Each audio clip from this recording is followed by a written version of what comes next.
L'IA générative, ou IAG, est devenue une véritable innovation technologique. Sa facilité d'accès déconcertante et son efficacité, les changements qu'elle apporte, bouleversent nos gestes quotidiens.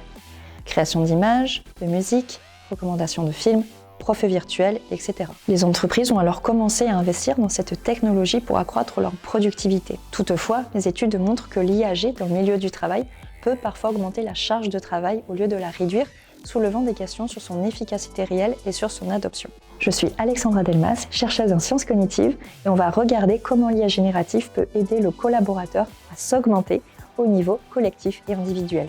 Allez, on décrypte.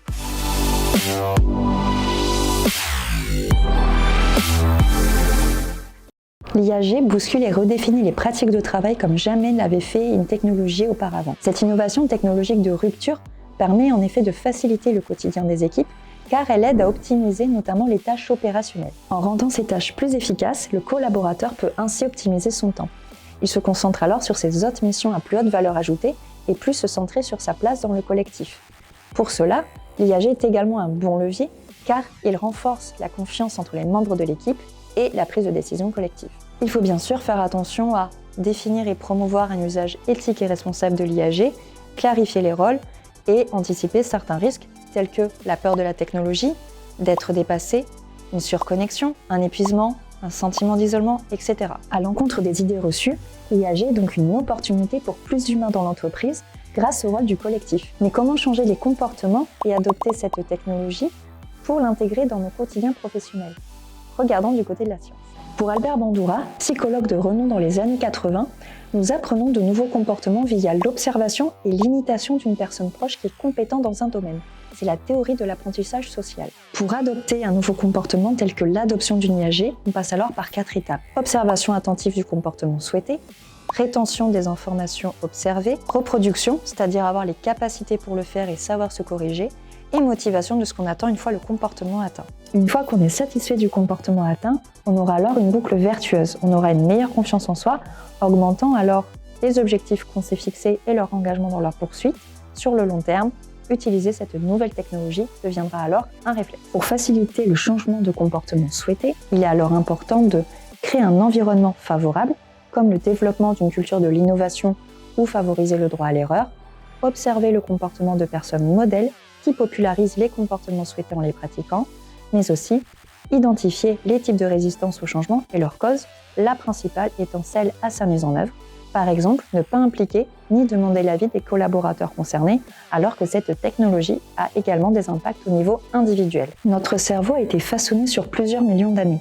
Dans notre monde chaotique, où les changements vont dans tous les sens et de plus en plus vite, notre cerveau n'a pas eu le temps d'évoluer aussi vite à son environnement.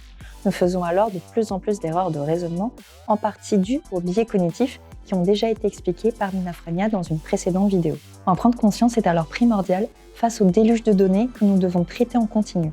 Car même si l'IAG peut nous aider à prendre des décisions éclairées, elle est elle-même soumise à des biais également. L'individu aura bien sûr toujours des biais, mais il n'est pas obligé de prendre de mauvaises décisions, même en étant aidé par une IAG. Pour limiter l'impact des biais cognitifs lorsqu'ils sont néfastes, il peut alors mettre en place une hygiène de bonnes décisions, s'entourer d'un collectif pluridisciplinaire pour prendre de la hauteur, instaurer du débat, se donner du temps et des données supplémentaires, mais aussi savoir gérer ses émotions et son stress, et bien sûr développer ses soft skills. Pour rappel, les soft skills, ce sont les compétences transverses, qui sont différentes des hard skills, qui correspondent à des compétences purement techniques. Ces compétences qui sont profondes et stables permettent à un individu de s'adapter en continu à son contexte professionnel. Pour que la collaboration entre l'humain et l'IAG soit la plus efficace possible, nous avons relevé le top 10 des soft skills à développer. Tout d'abord, tout ce qui est humanité, comme le sens de l'éthique, la curiosité et la résilience et la gestion du stress. Ensuite, tout ce qui est compétences sociales et émotionnelles, comme l'intelligence émotionnelle, le leadership, la communication interpersonnelle, l'esprit d'équipe. Et enfin, tout ce qui est compétences cognitives avancées, comme la pensée critique, la créativité et la métacognition. Cette dernière soft skill est très importante car c'est la capacité à réfléchir sur sa propre manière de raisonner et d'apprendre.